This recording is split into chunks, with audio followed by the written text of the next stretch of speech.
ನಂತರನೇ ನಿಮಗೂ ಕೂಡ ಜೀವನದಲ್ಲಿ ಕಳೆದೋಗಿದ್ದೀನಿ ಅಂತ ಅನ್ನಿಸ್ತಿರುತ್ತಾ? ಸರಿಯಾಗಿ ನಿದ್ದೆ ಬರ್ತಾ ಇರೋದಿಲ್ಲ, ತುಂಬ ಸಡನ್ನಾಗಿ ಬೆವರ್ತಾ ಇರ್ತೀರಾ, ಆ್ಯಂಡ್ ಹಾರ್ಟ್ ಬೀಟ್ ಕೂಡ ತುಂಬ ಜಾಸ್ತಿ ಆಗ್ತಾ ಇರುತ್ತೆ, ಆ್ಯಂಡ್ ಲೈಫ್ ಇಷ್ಟೇನಾ, ನನ್ನ ಜೀವನನೇ ಮುಗ್ದೋಯ್ತು ಅಂತ ಅನ್ನಿಸ್ತಾ ಇರುತ್ತೆ. ಸೊ ಯಾರು ಇದನ್ನೆಲ್ಲ ಅನುಭವಿಸ್ತಾ ಇದ್ದೀರಾ, ಸೊ ಈ ವಿಡಿಯೋ ನಿಮಗೋಸ್ಕರನೇ. ನಾನು ನಿಮ್ಮ ಶ್ರೇಯ, ನೀವು ನೋಡ್ತಾ ಇದ್ದೀರಾ mindset Kannada YouTube channel. So ಈ ವಿಡಿಯೋನ ಕಂಪ್ಲೀಟಾಗಿ ನೋಡಿ, ಸೊ ನಿಮ್ಗೊಂದು ಒಳ್ಳೆಯ ಸಜೆಷನ್ ಸಿಗುತ್ತೆ. ಓಕೆ, ಸೊ ಸಬ್ಸ್ಕ್ರೈಬ್ ಮಾಡಿ ಆ್ಯಂಡ್ ಬನ್ನಿ ಈ ವಿಡಿಯೋನ ಸ್ಟಾರ್ಟ್ ಮಾಡೋಣ. ನಿಮ್ಮ ಲೈಫಲ್ಲಿ ಯಾವುದಾದ್ರೂ ರೆಸ್ಪಾನ್ಸಿಬಿಲಿಟೀಸ್ ಇದ್ದೇ ಇರುತ್ತೆ. ಸೊ ರೆಸ್ಪಾನ್ಸಿಬಿಲಿಟೀಸ್ ಅನ್ನೋದಕ್ಕಿಂತ ಮೇ ಬಿ ನಿಮ್ಮ ಪೇರೆಂಟ್ಸ್ಗೆ ನಿಮ್ಮ ಮೇಲೆ ಜಾಸ್ತಿ ಎಕ್ಸ್ಪೆಕ್ಟೇಷನ್ಸ್ ಇರುತ್ತೆ, ಅಥವಾ ನಿಮ್ಮ ವೈಫಿಗೆ ನಿಮ್ಮ ಮೇಲೆ ಎಕ್ಸ್ಪೆಕ್ಟೇಷನ್ಸ್ ಇರುತ್ತೆ, ಆ್ಯಂಡ್ ನಿಮ್ಮ ಮಕ್ಕಳಿಗೂ ಕೂಡ, ರೈಟ್, ಈವನ್ ಹಸ್ಬೆಂಡ್ಸ್ಗೂ ಕೂಡ ಒಂದು ಎಕ್ಸ್ಪೆಕ್ಟೇಷನ್ಸ್ ಇರುತ್ತೆ. ಸೊ ಅಂದರೆ ಈಗ ಎಕ್ಸಾಂಪಲ್ ವೈಫ್ ಅನ್ಕೋಬೋದು, ಓಕೆ, ಮೇ ಬಿ ನೆಕ್ಸ್ಟ್ ನನಗೇನೋ ಒಂದು ಗೋಲ್ಡ್ ಜ್ಯುವೆಲ್ರಿ ಕೊಡಿಸ್ಬೋದು ಅಂತ. ಪೇರೆಂಟ್ಸ್ ಅನ್ಕೋಬೋದು ಇನ್ನೂ ದೊಡ್ಡ ಮನೆಗೆ ಕರ್ಕೊಂಡು ಹೋಗ್ತಾರೆ ಅಂತ ಅಂದ್ಬಿಟ್ಟು, ರೈಟ್.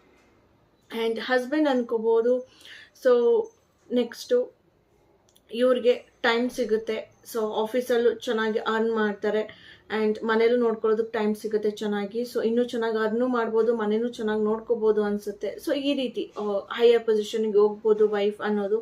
ಆ್ಯಂಡ್ ಮಕ್ಳುಗಳು ಕೂಡ ಒಳ್ಳೊಳ್ಳೆ ಪ್ಲೇಸಿಗೆ ಕರ್ಕೊಂಡು ಹೋಗ್ತಾರೆ, ಒಳ್ಳೊಳ್ಳೆ ಫುಡ್ ಕೊಡಿಸ್ಬೋದು ನಮಗೆ, ನೆಕ್ಸ್ಟು ಇನ್ನೂ ಚೆನ್ನಾಗಿ ಸ್ಯಾಲ್ರಿ ಜಾಸ್ತಿ ಆಗ್ಬೋದು ಅಪ್ಪಗೆ ಅಮ್ಮಗೆ. ಸೊ ಈ ರೀತಿ ಅವ್ರಿಗೂ ಕೂಡ ಎಕ್ಸ್ಪೆಕ್ಟೇಷನ್ಸ್ ಇರುತ್ತೆ ಅಲ್ವಾ. ಆ್ಯಂಡ್ ಇದನ್ನೆಲ್ಲ ಪೂರೈಸೋ ಬರದಲ್ಲಿ ನೀವೇನು ಮಾಡ್ತಿರ್ತೀರಾ, ನಿಮ್ಮ ಫ್ರೆಂಡ್ಸ್ನ ನೋಡ್ತೀರಾ ಆ್ಯಂಡ್ ನಿಮ್ಮ ಕಲೀಗ್ಸ್ನ ನೋಡ್ತೀರಾ. ಸೊ ನಿಮಗೆ ಅನಿಸುತ್ತೆ, ಓಕೆ, ಇವರೆಲ್ಲರೂ ಸೆಟಲ್ಡ್ ಆಗಿಬಿಟ್ಟಿದ್ದಾರೆ ಲೈಫಲ್ಲಿ, ಆ್ಯಂಡ್ ಎಲ್ಲ ಸಿಕ್ಬಿಟ್ಟಿದೆ ಅವ್ರ ಲೈಫಲ್ಲಿ, ಆ್ಯಂಡ್ ನಾನೊಬ್ಬನೇ ಅಥವಾ ನಾನೊಬ್ಬಳೇ ಖಾಲಿ ಇರೋದು. ಸೊ ನನ್ನ ಲೈಫಲ್ಲಿ ಇನ್ನೂ ಏನೂ ನಡೆದೇ ಇಲ್ಲ, ಏನು ಒಳ್ಳೇದಾಗೇ ಇಲ್ಲ ಅನ್ನೋದು ನಿಮಗೆ ಕಾಡ್ತಾ ಹೋಗುತ್ತೆ ಅಲ್ವಾ. ಬಟ್ ನಿಮಗೆ ಯಾಕೆ ಈ ರೀತಿ ಅನಿಸುತ್ತೆ, ಬೇರೆಯವರೆಲ್ಲ ಸೆಟಲ್ಡ್ ಆಗಿದ್ದಾರೆ ಬಟ್ ನಾಟ್ ಯು ಅಂತ? ಸೊ ಯಾಕಂದರೆ ಇವತ್ತಿನ ನಿಮ್ಮ ಪರಿಸ್ಥಿತಿ ಏನಿದೆ ಲೈಫಲ್ಲಿ, ಆ್ಯಂಡ್ ನೀವು ಯಾವ ಕೆಲಸ ಮಾಡ್ತಾ ಇದ್ದೀರಾ, ಯಾವ ಜಾಗದಲ್ಲಿದ್ದೀರಾ, ಸೊ ಇದು ಯಾವುದ್ರ ಬಗ್ಗೆನೂ ನಿಮಗೆ ಸ್ಯಾಟಿಸ್ಫ್ಯಾಕ್ಷನ್ನೇ ಇರೋದಿಲ್ಲ ಆ್ಯಂಡ್ ಖುಷಿ ಇರೋದಿಲ್ಲ. But just for the sake of money ನೀವು ಆ ಕೆಲಸನ ಮಾಡ್ತಾ ಇರ್ತೀರ, ಆ್ಯಂಡ್ ಲೈಫಲ್ಲಿ ಆ ಸಿಚುವೇಶನ್ನ ಅಕ್ಸೆಪ್ಟ್ ಮಾಡಿರ್ತೀರ. ಯಾವುದೇ ಕಂಪ್ಲೇಂಟ್ ಇದೆ, ಬಟ್ ನೀವು ಕಂಪ್ಲೇಂಟ್ ಮಾಡೋದಕ್ಕೆ ಹೋಗೋದಿಲ್ಲ, ಬಿಕಾಸ್ ಇವಾಗ ನೀವಿರೋ ಪರಿಸ್ಥಿತಿಗೆ ಅದೇ ನಿಮಗೆ ಸಿಕ್ಕಿರುವಂತಹದ್ದು ಬೆಟರ್ ಆಪ್ಷನ್ ಅಂತ. ಬಟ್ ಅದು ಹೇಗೆ ಫ್ರೆಂಡ್ಸ್ಗಳೆಲ್ಲ ಮುಂದುವರೆದ್ರು, ನೀವು ಯಾಕೆ ಮುಂದುವರೆದಿಲ್ಲ? ಸೊ ಇಲ್ಲಿ ನೀವು ಥಿಂಕ್ ಮಾಡ್ತಿರೋದೇ ತಪ್ಪ, ಅಥವಾ ನೀವು ನಿಜವಾಗ್ಲೂ ಮುಂದುವರೆದೇ ಇಲ್ವಾ? ಸೊ ಇದಕ್ಕೆ ನೀವು ಆನ್ಸರ್ನ ಹುಡುಕೋಬೇಕಾಗತ್ತೆ. ಸೊ ಈಗ ಇನ್ ಕೇಸ್ ನಿಮಗೆ ಸ್ಯಾಟಿಸ್ಫ್ಯಾಕ್ಷನ್ ಇಲ್ಲ ಅಂತ ಅಂದರೆ, ನೀವಿವಾಗ ಏನು ಕೆಲಸ ಮಾಡ್ತಿದ್ದೀರಾ ಅಥವಾ ಯಾವ ಸಿಚುವೇಶನಲ್ಲಿದ್ದೀರಾ, ನಿಮ್ಮ ಹ್ಯಾಬಿಟ್ಸ್ ಏನಿದೆ, ಸೊ ಇದನ್ನೆಲ್ಲ ನೀವು ಚೇಂಜ್ ಮಾಡ್ಕೋಬೇಕಾಗತ್ತೆ. ನಿಮಗೆ ಖುಷಿ ಇಲ್ಲ, ಸ್ಯಾಟಿಸ್ಫ್ಯಾಕ್ಷನ್ ಇಲ್ಲ ಅಂದರೆ ಅದನ್ನು ಮಾಡಿ ಏನು ಯೂಸು ಅಲ್ವಾ. ಆ್ಯಂಡ್ ನಿಮ್ಮ ಕೆಲಸ ಕೂಡ ನೀವು ಚೇಂಜ್ ಮಾಡ್ಕೊಳ್ಳೇಬೇಕಾಗುತ್ತೆ, ಬಿಕಾಸ್ ನೀವು ತಗೊಳ್ಳೋ ಪ್ರತಿಯೊಂದು ಸ್ಟೆಪ್ಪು ಕೂಡ ನಿಮ್ಮ ಮುಂದಿನ ಫ್ಯೂಚರ್ನ ನಿರ್ಧರಿಸುತ್ತೆ, ಆ್ಯಂಡ್ ಎಲ್ಲರ ಎಕ್ಸ್ಪೆಕ್ಟೇಷನ್ಸ್ನು ಕೂಡ ಪೂರೈಸುತ್ತೆ, ಆ್ಯಂಡ್ ನಿಮ್ಮ ಜವಾಬ್ದಾರಿನೂ ಕೂಡ ನೀವು ಆರಾಮಾಗಿ ನಿಭಾಯಿಸೋ ರೀತಿ ಆಗುತ್ತೆ. ಅದೇನೇ ಇರಲಿ, ಓಕೆನಾ, ಮೇ ಬಿ ಸಿಚುವೇಶನ್ ಆಗಿರಲಿ, ಹ್ಯಾಬಿಟ್ಸ್ ಆಗಿರಲಿ, ಅಥವಾ ನಿಮ್ಮ ಒಂದು ಕೆಲಸ ಆಗಿರಲಿ, ಯಾವುದೇ ಆಗಿರಲಿ, ಸೊ ಅದರಿಂದ ನೀವು ದೂರ ಬರಲೇಬೇಕು, ಆ್ಯಂಡ್ ನೀವು ಅದನ್ನು ಬಿಡಲೇಬೇಕು. ಇಲ್ಲ ಅಂತ ಅಂದರೆ ತುಂಬ ಕಷ್ಟ ಆಗುತ್ತೆ, ಯಾವುದು ಲೈಫಲ್ಲಿ ಚೇಂಜ್ ಆಗೋದೇ ಇಲ್ಲ. ಗೊತ್ತಾಗ್ತಿದೆಯಾ?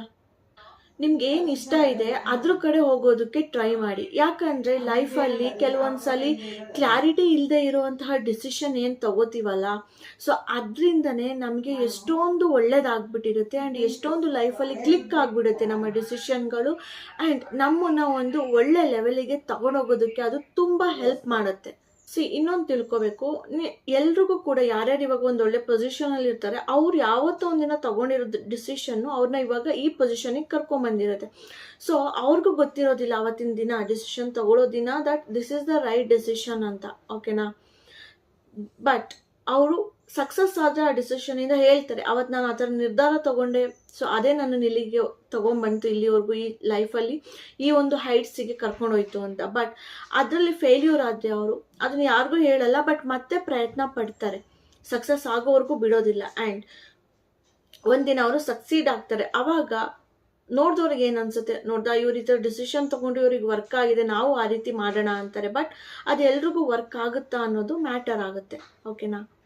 ನೀವು ಜೀವನದಲ್ಲಿ ಇವಾಗ ಯಾವುದೇ ಒಂದು ಪರಿಸ್ಥಿತಿಲಿ ಇರಲಿ, ಯಾವುದೇ ಒಂದು ಕೆಟ್ಟ ಸಿಚುವೇಶನ್ನ ನೀವು ಫೇಸ್ ಮಾಡ್ತಾ ಇರಲಿ, ನಿಮ್ಮ ಜೊತೆ ಏನೇನು ನಡೀತಾ ಇದೆ ಇವಾಗ, maybe relationship related issues, college related or exams related or family related, job related ಆಗಿರಲಿ. ಸೊ ಇದೆಲ್ಲ ಇಶ್ಯೂಸ್ ನಿಮಗೆ ಯಾಕೆ ಬರ್ತಿದೆ ಅಂದರೆ ನಿಮ್ಮ ಮೇಲೆ ಇಟ್ಟಿರುವಂತಹ ಬೇರೆಯವರ ಎಕ್ಸ್ಪೆಕ್ಟೇಷನ್ಸಿಂದ. ಸೊ ಇನ್ ಕೇಸ್ ನಿಮಗೇನಾದರೂ ನಿಮಗೇನು ಅಫೆಕ್ಟ್ ಆಗ್ತಾ ಇಲ್ಲ ಅಂದರೆ ದಟ್ ಈಸ್ ಫೈನ್, ಬಟ್ ನಿಮಗೇನಾದರೂ ಅವರ ಎಕ್ಸ್ಪೆಕ್ಟೇಷನ್ಸು ತುಂಬ ಭಾರ ಅನ್ನಿಸ್ತಾ ಇದೆ. ಸೊ ಈ ಎಕ್ಸ್ಪೆಕ್ಟೇಷನ್ಸ್ನ ನೀವು ಏನು ಹೋಲ್ಡ್ ಮಾಡಿದ್ದೀರಾ, ಸೊ ತುಂಬ ಸಾಕಾಗ್ಬಿಟ್ಟಿದೆ ಇದನ್ನೆಲ್ಲ ನಿಭಾಯಿಸಿ ಅಂತ ನಿಮಗೇನಾದರೂ ಅನ್ನಿಸ್ತಾ ಇದ್ರೆ, ರೆಸ್ಪಾನ್ಸಿಬಿಲಿಟಿ ಆಗಿರ್ಬೋದು, ಎಕ್ಸ್ಪೆಕ್ಟೇಷನ್ಸ್ ಆಗಿರಬಹುದು, ಆ್ಯಂಡ್ ಇನ್ನು ನನ್ನಿಂದ ಆಗೋದೇ ಇಲ್ಲ ಅಂತ ನಿಮಗೆ ಫೀಲ್ ಆಗ್ತಾ ಇದ್ರೆ, ಸೊ ಜಸ್ಟ್ ಒಂದ್ಸಲ ನಿಮಗೆ ನೀವು ಹೇಳ್ಕೊಳ್ಳಿ ಇದೆಲ್ಲವೂ ಸರಿ ಹೋಗುತ್ತೆ ಅಂತ. ಆ್ಯಂಡ್ ಪ್ರತಿದಿನ ನೀವು ಬೆಳಗ್ಗೆ ಎದ್ದಾಗ ಮಿರರ್ ಮುಂದೆ ನಿಂತು ಹೇಳಿ, ಸೊ ಎಲ್ಲ ಸರಿ ಹೋಗ್ತಾ ಇದೆ, ಸೊ ನಾನು ಎಲ್ಲರ ಎಕ್ಸ್ಪೆಕ್ಟೇಷನ್ಸ್ನ ಮೀಟ್ ಮಾಡ್ತಾ ಇದ್ದೀನಿ, ನನ್ನ ರೆಸ್ಪಾನ್ಸಿಬಿಲಿಟಿನ ಚೆನ್ನಾಗಿ ನಿಭಾಯಿಸ್ತಾ ಇದ್ದೀನಿ, ಆ್ಯಂಡ್ ನಾನು ಇದನ್ನ ಎಲ್ಲನೂ ಸರಿ ಮಾಡಿಕೊಂಡು ಒಂದು ದಿನ ಒಳ್ಳೆ ಜೀವನನ ಜೀವಿಸ್ತೀನಿ ಅಂತ ಪ್ರತಿದಿನ ಮಿರರ್ ಮುಂದೆ ನಿಂತು ನೀವು ಹೇಳ್ಕೊಳ್ಳಿ. ಅಥವಾ ಪ್ರತಿದಿನ ಬೆಳಗ್ಗೆ ಎದ್ದಾಗ ನಿಮಗೆ ನೀವು ಇದನ್ನ ಹೇಳ್ಕೊಂಡು ನೆಕ್ಸ್ಟ್ ನಿಮ್ಮ ಕೆಲಸಗಳನ್ನ ಸ್ಟಾರ್ಟ್ ಮಾಡಿ. ಸೊ ವಿತ್ ಅ ಸ್ಮೈಲ್ ನೀವು ಇದನ್ನು ಹೇಳ್ಕೋಬೇಕು. ಆ್ಯಂಡ್ ಟ್ರಸ್ಟ್ ಮೀ, ಆ ದಿನ ನಿಜವಾಗ್ಲೂ ಬರುತ್ತೆ ನಿಮ್ಮ ಲೈಫಲ್ಲಿ, ಆ್ಯಂಡ್ ಎಲ್ಲವೂ ಕೂಡ ಸರಿ ಹೋಗುತ್ತೆ. ನೀವು ಇವತ್ತು ಪಟ್ಟಂತಹ ಕಷ್ಟಕ್ಕೆ ಫಲ ಸಿಕ್ಕೇ ಸಿಗುತ್ತೆ, ಆ್ಯಂಡ್ ನಿಮಗೆ ಖುಷಿ ಆಗುತ್ತೆ, ಓಕೆ ಅವತ್ತು ಹಿಂಗಾಗಿತ್ತಲ್ಲ, ಇವತ್ತು ಎಷ್ಟು ಒಳ್ಳೆ ಜೀವನ ನಡೆಸ್ತಾ ಇದ್ದೀನಿ ಅಂತ. But the thing is, trust ಮಾಡಿ, ಓಕೆನಾ? ಫ್ಯೂಚರ್ ತುಂಬ ಚೆನ್ನಾಗಿರುತ್ತೆ ಅಂತ ಟ್ರಸ್ಟ್ ಮಾಡಿ ನೀವು, ಓಕೆ? ಬೇರೆಯವ್ರಿಗೆ ಕಂಪೇರ್ ಮಾಡ್ಕೋಬೇಡಿ, ಓಕೆನಾ? ಆ್ಯಂಡ್ ಲೈಫಲ್ಲೂ ಕೆಲವೊಂದು ಸತಿ ಎಲ್ಲ ಡೋರ್ಸ್ಗಳು ಕ್ಲೋಸ್ ಆದಾಗ ನಮಗೆ ಅನಿಸುತ್ತೆ, ಯಾರು ನಮಗೆ ಸಪೋರ್ಟ್ ಮಾಡ್ತಿಲ್ಲ, ನನ್ನೋರು ಅಂತ ಯಾರೂ ಇಲ್ಲ, ಎಲ್ಲರೂ ಬರೀ ನನ್ನಿಂದ ದುಡ್ಡು, ಒಡವೆ ಈ ರೀತಿನ ಎಕ್ಸ್ಪೆಕ್ಟೇಷನ್ಸ್ ಮಾಡ್ತಿದ್ದಾರೆ, ನನ್ನನ್ನು ಇಷ್ಟಪಡೋರು ಯಾರೂ ಇಲ್ಲ ಅಂತ ಅನಿಸುತ್ತೆ. ಯಾರು ಕಾಲ್ ಮಾಡಲ್ಲ, ಯಾರು ಸಪೋರ್ಟ್ ಮಾಡಲ್ಲ. ಬಟ್ ಆವಾಗ ನೆನ್ಪಿಟ್ಕೊಳ್ಳಿ, ಈ ಡಾರ್ಕ್ನೆಸ್ ಯಾವಾಗಲೂ ಲೈಫಲ್ಲಿ ಹಿಂಗೆ ಇರೋದಿಲ್ಲ ಅಂತ. ನಿಮಗೆ ಗೊತ್ತಿದೆಯಾ ಈ ಡೈಮಂಡ್ ಯಾವ ರೀತಿ ಆಗೋದು ಹೇಳಿ? ಸೊ ಆ ಕೋಲ್ಗೆ ಪ್ರೆಷರ್ನ ಬಿದ್ದಾಗ ಸೊ ಅದು ಡೈಮಂಡ್ ಆಗಿ ಹೊರ ಬರುತ್ತೆ ಅಲ್ವಾ? ಸೊ ಡೈಮಂಡ್ ಆಗಬೇಕು ಅಂದರೆ ಆ ಪ್ರೆಷರ್ ಇರಬೇಕು ಅದಕ್ಕೆ, ಇಲ್ಲ ಅಂತ ಅಂದರೆ ಅದಕ್ಕೆ ವ್ಯಾಲ್ಯೂನೇ ಇಲ್ದಂಗೆ ಆಗುತ್ತಲ್ವಾ? ಆ್ಯಂಡ್ ಯಾವುದೇ ಒಂದು ಮರ ಇವಾಗ ಬೆಳೆದಿದೆ ಅಂದರೆ ದೊಡ್ಡದಾಗಿ, ಸೊ ಅದರ ಸೀಡು ಮಣ್ಣಲ್ಲಿ ಮುಚ್ಚಿ ಹೋಗಿರುತ್ತಲ್ವಾ, ಅದರಿಂದನೇ ಇವತ್ತು ದೊಡ್ಡ ಮರ ಆಗಿ ಬೆಳೆಯೋದಕ್ಕೆ ಸಾಧ್ಯ ಆಗಿರೋದು. ಒಪ್ಕೋತೀರಾ ಅಲ್ವಾ ಇದನ್ನ? ಸೊ ಅದೇ ರೀತಿ ನಿಮಗೀಗ ಸಿಗ್ತಿರುವಂಥ ಆ ಪ್ರೆಷರ್, ಓಕೆ, ಆ ಒಂದು ನನ್ನ ಲೈಫಲ್ಲಿ ಏನೂ ಚೇಂಜ್ ಆಗ್ತಿಲ್ಲ ಅನ್ನೋ ಒಂದು ಭಾರವಾದ ಫೀಲಿಂಗ್, ಕಷ್ಟಗಳು, ಸೊ ಇದೆಲ್ಲವೂ ಕೂಡ ನಿಮ್ಮನ್ನು ತುಂಬ ಸ್ಟ್ರಾಂಗೆಸ್ಟ್ ಪರ್ಸನ್, ಆ ಡೈಮಂಡ್ ಆಗಲಿ ಅಥವಾ ದೊಡ್ಡ ಮರವಾಗಿ ಆಗಲಿ ನಿಮ್ಮನ್ನು ಮಾಡೋದಕ್ಕೋಸ್ಕರ ಬಂದಿದೆ, ನಿಮ್ಮನ್ನು ಬ್ರೇಕ್ ಮಾಡೋದಕ್ಕಂತೂ ಅಲ್ವೇ ಅಲ್ಲ. ಆ್ಯಂಡ್ ಇದು ಪರ್ಮನೆಂಟಾಗಿ ಇರೋದು ಇಲ್ಲ ಈ ಕಷ್ಟ, ಓಕೆನಾ? ನಿಮ್ಮನ್ನು ಸ್ಟ್ರಾಂಗರ್ ವರ್ಷನ್ ಆಗಿ ಮಾಡೋದಕ್ಕೆ ಬಂದಿದೆ ಇವಾಗ. ನೀವು ಸ್ಲೋ ಆಗಿ ಹೋದರೂ ಪರವಾಗಿಲ್ಲ, ಬಟ್ ಯಾವತ್ತೂ ಸ್ಟಾಪ್ ಮಾಡಬೇಡಿ ನಿಮ್ಮ ಜರ್ನಿನ. ಅರ್ಥ ಆಗ್ತಿದೆಯಾ? ಸೊ ಜಸ್ಟ್ ಹೋಗ್ತಾ ಇರಿ, ನಿಮಗೆ ನೀವು ಧೈರ್ಯ ಹೇಳ್ಕೊಂಡು ಹೋಗ್ತಾ ಇರಿ. ಯಾರೋ ಇನ್ನೊಬ್ರು ಬಂದು ಧೈರ್ಯ ಹೇಳಬೇಕು ಅಂದರೆ ಇನ್ನೂ ಹರ್ಟ್ ಆಗುತ್ತೆ, ಆ್ಯಂಡ್ ಯಾರು ಬಂದು ಹೇಳೋದು ಇಲ್ಲ. ಸೊ ಅವಾಗ ನೀವೇನು ಮಾಡೋದಕ್ಕಾಗೋದು ಇಲ್ಲ. ಸೊ ಅದಕ್ಕೆ ನಿಮಗೆ ನೀವೇ ಮೋಟಿವೇಶನ್ ಕೊಡ್ಕೊಂಡು ಮುಂದೆ ಹೋಗ್ತಾ ಇರಿ. ಆ್ಯಂಡ್ ನೆನ್ಪಿಡಿ, ಸೊ ನೀವು ಡೈಮಂಡ್ ಆಗೋದಕ್ಕೆ ಬಂದಿದ್ದೀರಾ, ದೊಡ್ಡ ಮರವಾಗಿ ಬೆಳೆಯೋದಕ್ಕೆ ಈ ಭೂಮಿ ಮೇಲೆ ಬಂದಿದ್ದೀರಾ, ಓಕೆ? ಸೊ ಇವೆಲ್ಲ ಪ್ರೆಷರ್ ನಿಮಗೆ ಯಾವ ಲೆಕ್ಕ ಅಲ್ವಾ?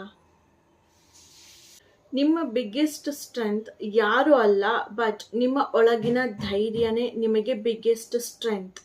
ಕೆಲವೊಂದ್ಸತಿ ಅನ್ನಿಸ್ಬೋದು ನಿಮಗೆ ತುಂಬ ವೀಕ್ ಆಗಿಬಿಟ್ಟಿದ್ದೀನಿ ಅಥವಾ ಲೈಫಲ್ಲಿ ಬ್ರೇಕ್ ಡೌನ್ ಆಗಿಬಿಟ್ಟಿದ್ದೀನಿ ಅಂತ, ಬಟ್ ಈವರೆಗೂ ನೀವು ಎದುರಿಸಿರುವಂತಹ ಎಲ್ಲ ಕಷ್ಟಗಳು, ಎಲ್ಲ ಫೇಲ್ಯೂರ್ಗಳು ಆ್ಯಂಡ್ ಎಲ್ಲ ಡಿಸಪಾಯಿಂಟ್ಮೆಂಟ್ಗಳು ನಿಮಗೊಂದು ಪಾಠ ಕಲಿಸಿದೆ. ಆ್ಯಂಡ್ ನೀವಿನ್ನೂ ಸ್ಟ್ರಾಂಗ್ ಆಗಿ ನಿಂತಿದ್ದೀರಾ ಆ್ಯಂಡ್ ನೀವಿನ್ನೂ ಎಲ್ಲ ಕಷ್ಟಗಳನ್ನ ಫೇಸ್ ಮಾಡ್ತಾ ಇದ್ದೀರಾ.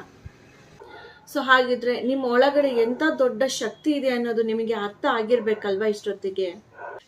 ಏನೇ ಒಂದು ಸ್ಟಾರ್ಮ್ ಬಂದಾಗ ದೊಡ್ಡ ಮರಗಳು ಬಿದ್ದೋಗ್ಬಿಡ್ಬೋದು, ಆದರೆ ಬೇರು ರೂಟ್ಗಳು ಗಟ್ಟಿ ಇರುವಂತಹ ಮರಗಳು ಬೀಳೋದಕ್ಕೆ ಸಾಧ್ಯ ಇದೆಯಾ?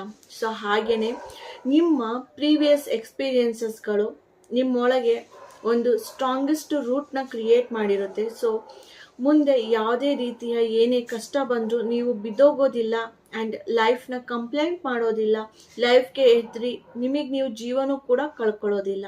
ಸೊ ಹಾಗಾಗಿ ನೀವು ಆ ಒಂದು ಸ್ಟ್ರಾಂಗೆಸ್ಟ್ ರೂಟ್ ಇರುವಂತಹ ಮರವಾಗಿ ಇವಾಗ ರೂಪುಗೊಂಡಿರ್ತೀರ, ಓಕೆನಾ? ಸೊ ಇದೇ ರೀತಿ ನಿಮ್ಮ ಇನ್ನರ್ ಸ್ಟ್ರೆಂತ್ ಕೂಡ ನೀವು ಮತ್ತೆ ಬಿದ್ದರೂ ಕೂಡ ಮತ್ತೆ ತುಂಬ ಸ್ಟ್ರಾಂಗೆಸ್ಟ್ ಕಾನ್ಫಿಡೆಂಟ್ ಆಗಿ ಮೇಲೇಳೋ ರೀತಿ ಮಾಡುತ್ತೆ ಲೈಫಲ್ಲಿ. ಆ್ಯಂಡ್ ಅದಕ್ಕೆ ಪ್ರೂಫ್ ನೀವು ಇನ್ನೂ ಲೈಫಲ್ಲಿ ಮುಂದೆ ಹೋಗ್ತಾ ಇದ್ದೀರಾ. So you are the best, okay, and you are the strongest. So ನಿಮ್ಮನ್ನು ನೀವು ಯಾವತ್ತೂ ಅಂಡರ್ ಎಸ್ಟಿಮೇಟ್ ಮಾಡ್ಕೋಬೇಡಿ ಆ್ಯಂಡ್ ನಿಮಗೆ ನೀವು ನೆಗೆಟಿವ್ ಮಾತು ಆಡಬೇಡಿ, ಓಕೆನಾ? ಬಿಕಾಸ್ ನಿಮಗೆ ನಿಮ್ಮ ಒಳಗಡೆ ಇರುವಂತಹ ಶಕ್ತಿ ಗೊತ್ತಿಲ್ಲ, ಇನ್ನು ನಿಮ್ಮ ಒಳಗಡೆ ಇರುವಂತಹ ಕಾನ್ಫಿಡೆನ್ಸ್ ನಿಮಗೆ ಗೊತ್ತಿಲ್ಲ. ಮೇ ಬಿ ಯಾರೋ ಒಬ್ಬರು ನಿಮ್ಮನ್ನು ನೋಡಿ ಓಕೆ ಇವ್ರ ಥರ ಆಗಬೇಕು, ಇವ್ರು ಎಷ್ಟು ಸ್ಟ್ರಾಂಗ್ ಆಗಿದ್ದಾರೆ, ಎಷ್ಟು ಕಷ್ಟ ಬಂದು ಎಷ್ಟು ಚೆನ್ನಾಗಿ ನಿಭಾಯಿಸ್ತಾರೆ ಅನ್ನೋದನ್ನ ನೋಡಿ ಕಲ್ತಿರ್ಬೋದಲ್ವಾ. ಸೊ ಅದೇ ನಿಮಗೆ ಅದರ ಅರಿವೇ ಇರೋದಿಲ್ಲ. ಸೊ ಹಾಗಾಗಿ ನಿಮ್ಮ ಬಗ್ಗೆ ಯಾವತ್ತೂ ನೀವು ಕೀಳಾಗಿ ಅಂದ್ಕೊಳ್ಳೇಬೇಡಿ, ಓಕೆ? ಸೊ ಮುಂದೆ ಜೀವನ ತುಂಬ ಇದೆ. ಜೀವನ ಚಿಕ್ಕದಿರ್ಬೋದು, ಆದರೆ ಒಳ್ಳೆಯ ಸಮಯಗಳು ಖಂಡಿತವಾಗಿ ನಿಮಗೋಸ್ಕರ ಕಾಯ್ತಾ ಇದೆ. ಸೊ ಕೊನೆಯದಾಗಿ ಹೇಳಬೇಕಂದ್ರೆ ಒಂದು ನೆನ್ಪಿಟ್ಕೊಳ್ಳಿ, ನಿಮ್ಮನ್ನು ಸೇವ್ ಮಾಡೋದಕ್ಕೆ ಲೈಫಲ್ಲಿ ಯಾರೂ ಬರೋದಿಲ್ಲ, ಬಟ್ ನಿಮ್ಮ ಒಳಗಿರುವಂತಹ ಇನ್ನರ್ ಸ್ಟ್ರೆಂತ್, ನಂಬಿಕೆ ನಿಮ್ಮನ್ನು ಯಾವಾಗಲೂ ಕಾಪಾಡುತ್ತೆ. ಸೊ ಅದನ್ನು ನೀವು ನಂಬಿ, ನಿಮ್ಮನ್ನು ನೀವು ನಂಬಿ ಜಾಸ್ತಿ. ನಿಮ್ಮ ಬಳಿ ಇರುವಂತಹ ಎಕ್ಸ್ಪೀರಿಯನ್ಸ್, ಆ ಒಂದು ಸ್ಟ್ರೆಂತ್ ಮೇಲೆ ನಂಬಿಕೆ ಇಡಿ.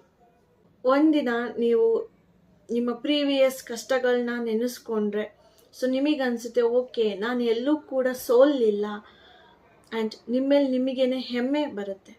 ಸೊ ಅಲ್ಲಿವರೆಗೂ breathe, believe and keep moving ಅಷ್ಟೇ. ಅರ್ಥ ಆಗ್ತಿದೆಯಾ? ಸೊ ಇವತ್ತಿನ ವಿಡಿಯೋ ಇದಾಗಿತ್ತು ಆ್ಯಂಡ್ ನಿಮಗೆ ತುಂಬ ಒಂದು ಅಮೂಲ್ಯವಾದಂತಹ ಸಲಹೆಗಳು ಸಿಕ್ಕಿದೆ, ನಿಮ್ಮ ಮೇಲೆ ನಿಮಗೆ ಒಂದು ನಂಬಿಕೆ ಬಂದಿದೆ ಅಂತ ನಾನು ಭಾವಿಸ್ತೀನಿ. ಆ್ಯಂಡ್ ಈ ವಿಡಿಯೋ ನಿಮಗೆ ಇಷ್ಟ ಆಗಿದೆ ಅಂತ ಅಂದ್ಕೊಂಡಿದ್ದೀನಿ.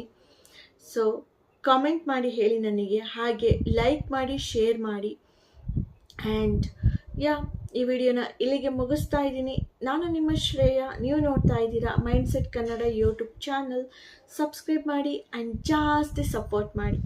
ಸೊ ಮತ್ತೆ ನೆಕ್ಸ್ಟ್ ವಿಡಿಯೋದಲ್ಲಿ ಸಿಗ್ತೀನಿ. ಅಲ್ಲಿವರೆಗೂ take care, bye, see you all.